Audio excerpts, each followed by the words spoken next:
convidado do autorretrato desta edição é radialista, jornalista, professor e advogado. E é deputado reeleito, inicia agora o seu terceiro mandato de deputado estadual. E traz aqui para o parlamento a experiência de ter exercido os mandatos de deputado federal, de vereador e prefeito por 4 vezes da cidade de Ribeirão Preto. Falamos de Welson Gasparini, deputado pelo PSDB. Muito prazer em recebê-lo aqui, deputado. Obrigado por participar do autorretrato. Eu é que agradeço essa oportunidade de estar aqui na TV Alesp e poder falar alguma coisa sobre a minha vida no processo político e administrativo. Deputado, o senhor nasceu em Batatais e viveu até que idade em Batatais? Olha, eu venho de uma família muito simples lá de Batatais. Meu pai era um pedreiro e nós éramos em 7 irmãos e eu era o caçula dos irmãos. Tinha apenas, depois de mim, nós éramos 7, uma irmã, que era a mais nova de todos. Mas, e aos 16 anos, eu então fui para Ribeirão Preto porque eu queria trabalhar e estudar ao mesmo tempo. E em Batatais, naquela época, não tinha faculdade. O senhor foi sozinho, foi morar sozinho, ou foi com a família? Não, no começo sozinho. Agora, o importante é o seguinte, para fazer o ginásio e o colégio, lá só tinha um colégio que era pago. Então, desde os 12 anos que eu fui estudar no Colégio São José, e lá eu consegui uma bolsa de estudo através do trabalho. Eu ajudava na portaria e então ganhava o estudo. E depois de um ano na portaria, eu fui transferido para a secretaria, onde aprendi a parte, naquele tempo, bater a máquina, tudo mais, e aquilo me deu uma experiência muito grande. E com isso eu tive um ensino de graça, no ginásio, no colégio, e daí lá não tinha faculdade em Batatais. Então, eu e minha mãe viúva, daí mudamos para Ribeirão Preto. Quer dizer, uma infância que começa com bastante dificuldade. A educação toda, então, por meio de sua mãe. O senhor perdeu seu pai com quantos anos? Meu pai, eu perdi ele, eu tinha 13 anos de idade quando ele faleceu. E aí, mas minha mãe, uma heroína, e com 7 filhos, nos ajudando todos, né? Os meus irmãos também, a mesma coisa. Todos eles estudaram desta maneira, trabalhando e estudando, né? Agora, esse início é difícil, deputado. A gente tem muitas histórias de gente que tem todas as facilidades e não consegue chegar lá com uma boa profissão, com uma vida digna na maturidade, né? Não quer dizer que esse início difícil seja o único caminho, mas acaba sendo um combustível, né? Não tenha dúvida. Por exemplo, enquanto eu estava fazendo o curso normal, nos primeiros dias da minha vida em Ribeirão Preto, eu voltei da escola normal e minha mãe disse o seguinte: olha, meu filho, eu estava ouvindo essa rádio, ela nem sabia o nome da rádio ainda direito, e ela está anunciando um concurso para locutor. Então, você está procurando emprego, vai lá que você pode arrumar, né? Passar no concurso. Eu ainda falei, mas minha mãe, eu nunca fui locutor. Ela disse, não, mas você tem uma boa leitura, vai lá, vai lá. E eu fui e passei, fui então contratado imediatamente como locutor. Naquele tempo tinha o concurso para ingresso na carreira de locutor da emissora de rádio. E ali depois eu me desenvolvi como locutor, como repórter e fiz a carreira de jornalismo, né? Como que eu entrei no jornalismo? Pouco depois de trabalhar no rádio, lá tinha um jornal, chamava Diário de Notícias, era o jornal da Arquidiocese de Ribeirão Preto. E esse jornal, ele tinha uma circulação regional muito grande. Eu vinha de Batatais, mas ainda mantinha uma relação com os amigos, o pessoal de Batatais torcia para o Batatais Futebol Clube, né? E no domingo ia ter um jogo do Batatais com o São Paulo Futebol Clube. e eu queria entrar de graça. Então eu fui nesse jornal, o Diário de Notícias, perguntei quem era o diretor e falei com ele.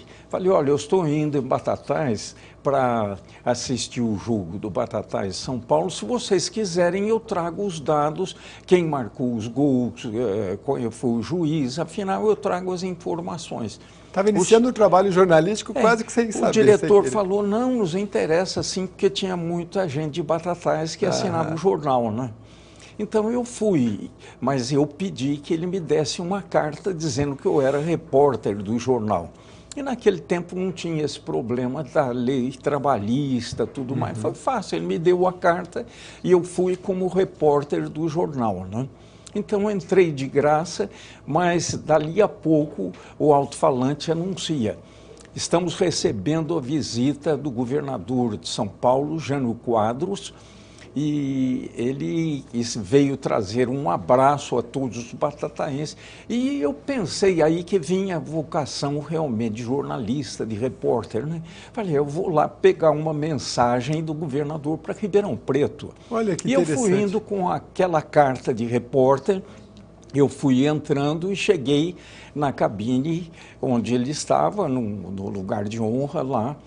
E ele tinha uma pessoa sentada do lado direito, do lado esquerdo. Eu cheguei na frente e falei, governador, eu sou o Elson Gasparini, repórter do jornal A Cidade, do jornal Diário de Notícias, lá de Ribeirão Preto. E eu queria que o senhor nos desse uma mensagem, eu com papel e uma caneta na mão, né? Ele falou, não, dou sim, senta aqui do meu lado. Daí a pessoa que estava do lado me deu o assento e eu comecei a escrever, né, como se fosse um taquígrafo, mas escrevendo assim de memória. Daí ele disse, diga a Ribeirão Preto que no próximo mês eu visitaria a cidade, e daí anunciou uma obra que ele ia fazer em Ribeirão Preto, tudo mais. Conversamos um pouco e tal, daí eu agradeci, saí ali daquele ponto de honra lá do estádio. E quando eu voltei para Isso que eu fico imaginando, quando o senhor chegou na redação com essa notícia, porque naquele tempo não tinha celular, tudo tão fácil. Coisa, eu entreguei 8 linhas datilografadas, né? Naquele tempo era a máquina de escrever, 8 linhas sobre o jogo, quem marcou os gols, quem foi o juiz, coisas assim. E levei uma página, uma entrevista com o governador Jânio Quadros, mandando uma mensagem especial e dizendo que no próximo mês visitaria Ribeirão Preto e tudo mais. Notícia de capa, Quando então. eu entreguei isso, o diretor do jornal falou, escuta, você não quer trabalhar aqui no jornal como jornalista? E eu procurando emprego, eu já tinha o de radialista, mas precisava ganhar mais. Então eu falei, quero, então você começa amanhã. Então minha carreira de radialista e jornalista começou dessa maneira. E aí ficou quantos anos no jornalismo? Foi muito tempo, realmente. Sempre em Ribeirão? Sempre em Ribeirão Preto. Não, houve um período que eu fui contratado pela Rádio Record de São Paulo. O diretor da Record esteve lá em Ribeirão Preto, conversamos e ele gostou muito de mim. Ele falou, não, você vai trabalhar lá em São Paulo comigo, e no setor de jornalismo, porque aí eu já estava trabalhando como repórter. Mas em na Ribeirão rádio Preto? No jornal, em Ribeirão Preto. Correto. Daí eu vim para São Paulo, mas fiquei só 4 meses na Rádio Record, e a rádio onde eu trabalhava, em Ribeirão Preto, pediu que eu voltasse, que eles davam o dobro do salário. E é lógico que eu voltei, então, para a minha querida Ribeirão Preto, né? E a faculdade de Direito veio quando? Bom, aí eu comecei a estudar. Não tinha faculdade de Direito em Ribeirão Preto, eu me formei em Uberaba, que era próximo de Ribeirão Preto.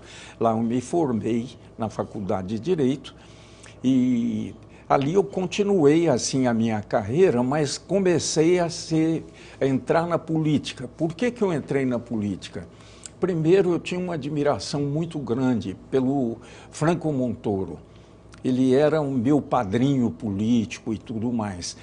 Eu acompanhava muito a carreira dele, as declarações que ele fazia sobre a democracia cristã, né? E eu sempre fui muito ligado à Igreja Católica. Desde criança, em Batatais, eu fui coroinha, cruzadinho, depois congregado mariano. Já em Ribeirão Preto, eu também entrei em vários movimentos da Igreja Católica, né? O Encontro de Casais com Cristo, Cursilho de Cristandade, afinal, foi por esse lado. E na época, o Papa também conclamava muito os católicos para que ingressassem na política. Então, eu ingressei, fui candidato a vereador e fui bem votado mesmo, acabei sendo eleito vereador e começou a minha carreira política justamente naquele tempo, né? E sempre tendo em Franco Montoro e na democracia cristã uma linha de conduta na esfera política. E o jornalismo acho que lhe ajudou muito, porque o senhor conhecia os problemas da cidade, né? Porque o jornalismo, esse jornal local, tem um buraco na rua, o repórter está ali, é o problema da saúde, mas da educação. Mas ainda eu tive outra porta aberta. Eu fui destacado para fazer reportagens na Câmara de Vereadores. E ali, naquela época, tínhamos vereadores fabulosos, inteligentes, idealistas, e então eu aprendi muito ali, ouvindo aqueles discursos, a maneira como eles se comportavam, né?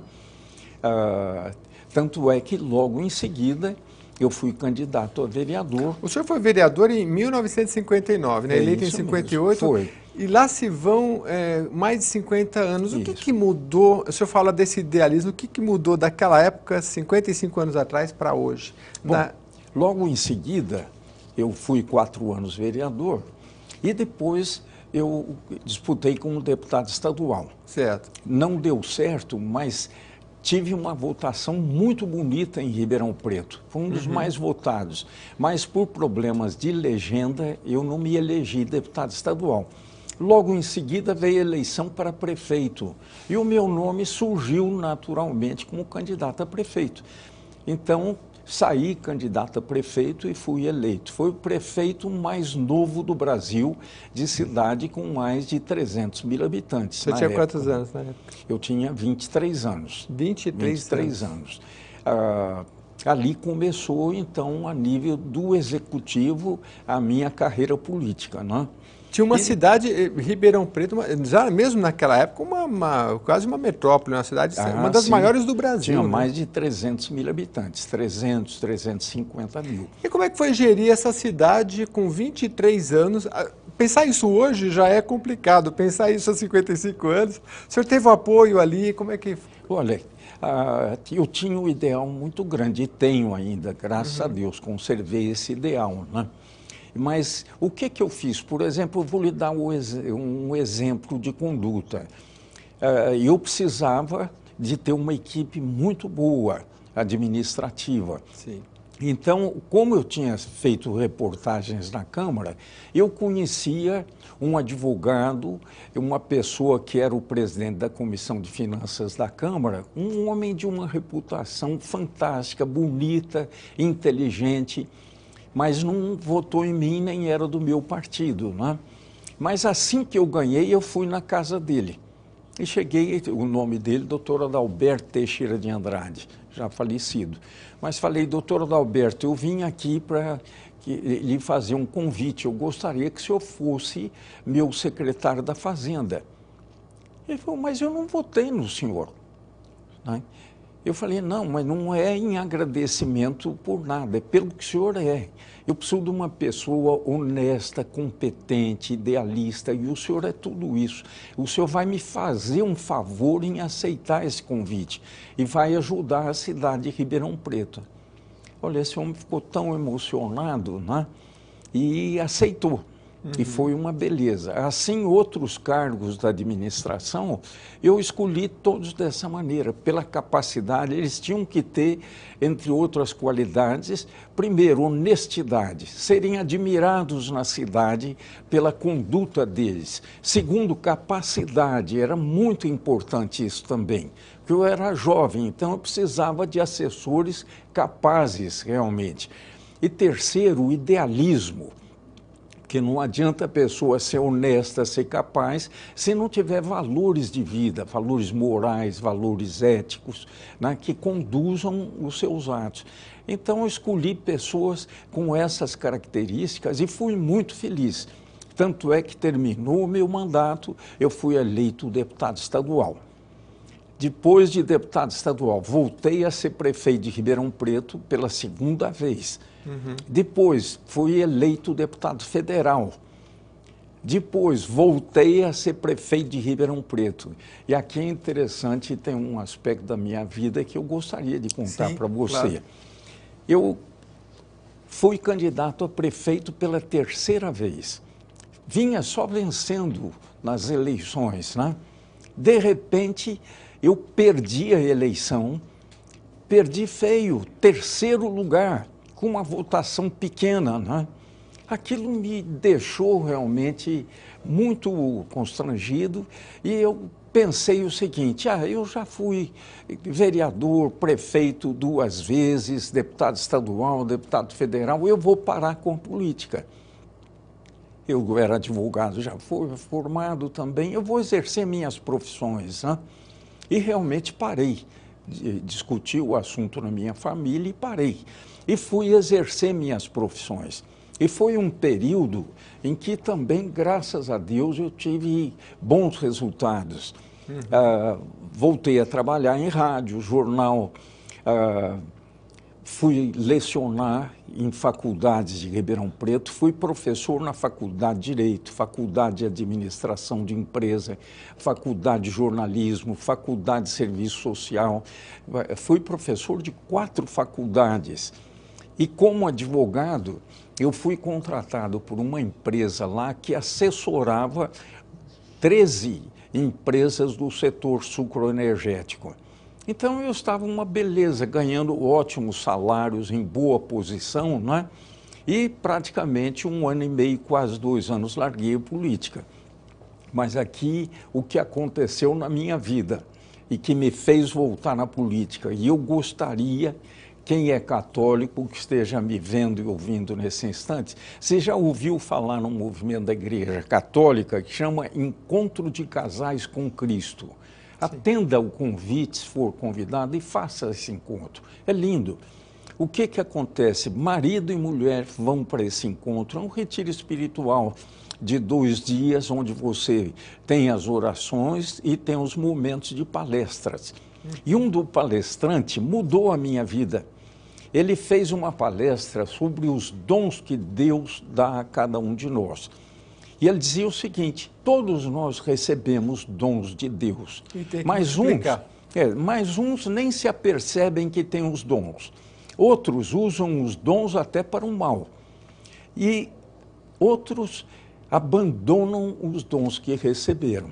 Nossa, aquilo me atingiu em cheio, porque realmente eu fui para a política, meu pai era um pedreiro, um homem simples, né? Foi um dom que Deus me deu. E, em seguida, ele concluiu a palestra dizendo o seguinte, mas um dia nós vamos prestar contas dos dons que nós recebemos. Aí você falou, deixa eu voltar para o meu caminho. Mas daí me atingiu em cheio. Entendi. Eu falei, meu Deus, eu abandonei os dons que eu recebi. E fui para a vida fácil e tudo mais. E foi até interessante, porque eu fui me desligando das empresas, e uma das empresas onde eu tinha o maior salário e tudo mais, o presidente da empresa falou, mas você vai sair, se é salário, eu dobro o seu salário. E aí eu contei para ele o que era uma questão de ideal, realmente, ele respeitou, e eu voltei para a política. E veja como é interessante, eu tinha perdido a eleição para prefeito. Dali 1 ano, eleição para prefeito de novo em Ribeirão Preto. Eu me candidato, ganhei em primeiro lugar como prefeito, com a maior votação da história de Ribeirão Preto. Até hoje, 15 anos depois, nenhum candidato a prefeito teve a votação que eu tive naquela época. Então, a conclusão que eu tirei, que eu precisava de uma lição. A vida não é feita só de vitórias. Às vezes até, e acho que foi o que aconteceu comigo, eu estava muito orgulhoso, egoísta, achando que eu era tudo na vida.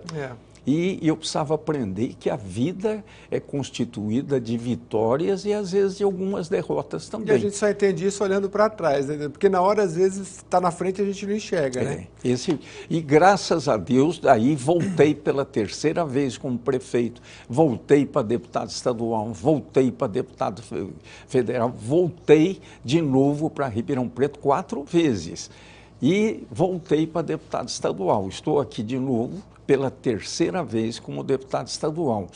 Então, graças a Deus, eu tenho procurado agir assim, é um ideal que eu tenho e tenho procurado corresponder a isso. O Elson Gasparini é casado com Auri Estela Mena Barreto e é pai de Welson Júnior, que é advogado e ex-vereador, Luciana, professora e tradutora de inglês, e dos gêmeos, ambos advogados e músicos profissionais, Maurício e Marcelo, né? Eles seguiram a advocacia por sua influência. Você tinha uma influência nos Só que filhos, o Maurício, hoje, meu filho, já é vereador. Certo. Em Ribeirão Preto. O meu filho, o Júnior, o mais velho, foi vereador também, mas depois ele preferiu a vida de advogado. O senhor era um pai bem próximo ali, que o senhor considera que teve uma influência forte nos seus filhos? Eu acredito que na minha vida eles observavam tudo isso e resolveram seguir o mesmo caminho, né? E eu tive um irmão também, que foi uma beleza. Esse irmão já é falecido, o Alfeu Gasparini. Ele foi vereador, não em Ribeirão Preto, em São Joaquim da Barra. Depois foi deputado estadual, foi deputado federal e teve uma vida linda. Ele foi atropelado aqui em São Paulo por um automóvel e morreu muito cedo. Mas ele foi fantástico também na área política, né? A influência da família é importante, né? Mas o senhor que ingressou na política primeiro, né? Não existia antes do senhor ali, né? Tinha esse meu irmão, o Alfeu, que era mais velho, né? E até hoje, eu, por exemplo, eu tenho passado muito isso aos meus filhos. Eu sou católico praticante, né? E o atual Papa, o Papa Francisco, ele tem insistido muito para que os cristãos participem da política. Nós tivemos a visita do Papa Francisco ao Brasil, agora, no começo do ano passado, e numa audiência que ele concedeu a um grupo de jovens, um jovem perguntou a ele: Papa Francisco, nós temos aqui no Brasil uma situação muito difícil. A corrupção, a violência, a sociedade está mal estruturada. O que nós jovens podemos fazer para mudar essa situação? E aí é textual o que ele respondeu: ingressem na política. Porque a política, quando exercida com honestidade, com idealismo e com capacidade, é a maior prova de amor ao próximo. E realmente, um administrador, um político, seja no executivo ou no legislativo, uma ação dele pode beneficiar milhares de pessoas. Como se ele for desonesto, incompetente, uma ação dele pode prejudicar milhares de pessoas. E não pode ter medo o Papa concluiu o seguinte: sim, a política está suja, tá, é verdade, mas não será porque os católicos, os cristãos, não estão ingressando na política para limpá-la? Então isso é fundamental, é uma obrigação nossa. A política está uma porcaria nesse país. Eu falo realmente, sempre teve malandro na política, mas como agora eu nunca vi. Está por demais, a corrupção está tomando conta desse país em todas as áreas. Então, o que é preciso? Está suja a política? A sociedade, no geral, está tendo um comportamento que não é correto? Vamos limpar a política, vamos dar exemplos na nossa conduta. É mais do que participar, por exemplo, na rede social, com comentário, né? Porque a gente vê muito a participação, inclusive dos jovens, na rede social. Então, comenta e fala e tal, né? Mas tem que ir um passo além, né? Ingressar na política e participar da política. Agora, eles precisam de exemplos, né? E, infelizmente, na classe política, não é grande o número de exemplos que os jovens têm. Pelo contrário, foi feita uma pesquisa recentemente e perguntaram aos jovens, primeiro, qual partido que eles gostavam. Nenhum. Responderam 76%. Segunda pergunta, quando vocês ouvem falar em política, o que vocês pensam? Olha que terrível. Raiva, ódio. Meu Deus do céu. Mas é o único jeito para você organizar uma sociedade corretamente, para você poder ter uma estrutura democrática. Agora, tá errado atualmente, pô, vamos consertar. Cada um fazer a sua parte. Então, numa palestra que eu fiz numa faculdade, conclamando os jovens a participar, um jovem falou, mas, deputado Gasparini, eu falei com meu pai que gostaria de participar da política. Ele falou, não mexe com política que é coisa suja. Vá ser engenheiro, advogado, médico, alguma coisa que vai dar futuro para você. Não mexa com política que é coisa suja. Agora, deputado, o senhor passou pelo Executivo e pelo Legislativo. Eu queria que o senhor desse essa mensagem para o jovem. Esse conhecimento que o senhor tem, quais são as diferenças? É claro que ali, como prefeito, há uma proximidade maior. Aqui no Legislativo, as ideias têm que estar nos projetos de lei, mas também afetam um número grande de pessoas, né? O que o senhor traz dessa sua experiência à frente de uma prefeitura tão grande e aqui no Legislativo, que o senhor pode dizer para o jovem do dia a dia, desse cotidiano? Olha, nós precisamos, não pode ter medo do embate, né? Nós precisamos de reformas em vários setores, desde a reforma, por exemplo, dos códigos penais e de outra coisa. Por exemplo, nós estamos tendo aí bilhões de reais que estão sendo roubados, que podiam ir para a educação, para a saúde. Sabe quando vai ser as sentenças, quando vai terminar esse processo? Daqui a 10, 15 anos, como aconteceu com o mensalão. E depois vai no presídio, vai ver se você encontra alguém que pôde pagar um ótimo advogado. Não está lá, só tem ladrão de galinha, de cavalo, coisa assim, pessoas que não têm recurso financeiro. Então nós temos que mudar tudo isso.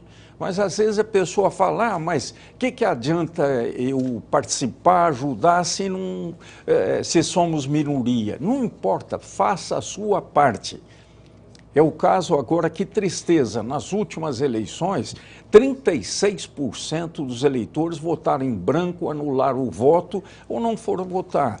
Mas que é isso? É assim que nós vamos consertar a política, a administração pública? No momento em que você entra na internet, você tem dado dos candidatos em vários sites, né?